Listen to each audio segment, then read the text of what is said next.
রেলগাড়ির কামরায় হঠাৎ দেখা, ভাবিনি সম্ভব হবে কোনোদিন।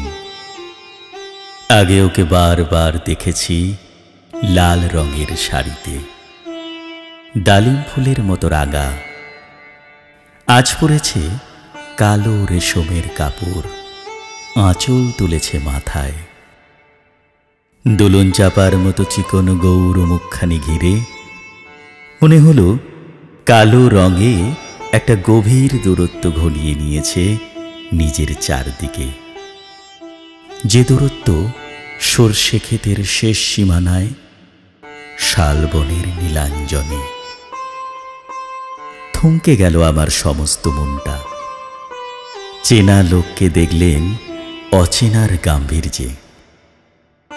হঠাৎ খবরের কাগজ ফেলে দিয়ে আমাকে করলে নমস্কার।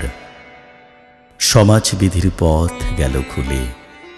আলাপ করলেন শুরু, কেমন আছো, কেমন চলছে সংসার ইত্যাদি। সে রইল জানালার বাইরের দিকে চেয়ে, যেন কাছের দিনের ছোঁয়াচ পার হওয়া চাহনিতে দিলে অত্যন্ত ছোট দুটো একটা জবাব।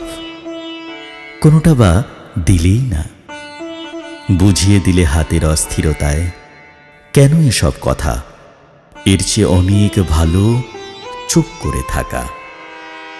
আমি ছিলাম অন্য বেঞ্চিতে ওর সাথীদের সঙ্গে। এক সময় আঙুল নেড়ে জানালে কাছে আসতে।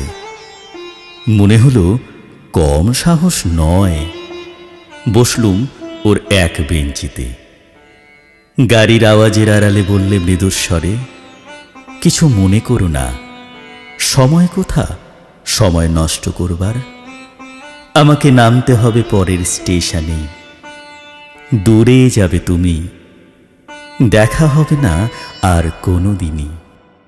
তাই যে প্রশ্নটার জবাব এতকাল থেমে আছে, শুনবো তোমার মুখে, সত্য করে বলবে তো? আমি বললেম বলবো। বাইরের আকাশের দিকে তাকিয়েই শোধল, আমাদের গেছে যেদিন একেবারেই কি গেছে, কিছুই কি নেই বাকি। একটুকু রইলেম চুপ করে, তারপর বললেম, রাতের সব তারাই আছে দিনের আলোর গভীরে। খটকা লাগলো, কি জানি বানিয়ে বললেম নাকি। ও বললে, থাক এখন যাও ওদিকে। সবাই নেমে গেল পরের স্টেশনে, আমি চললেম একা।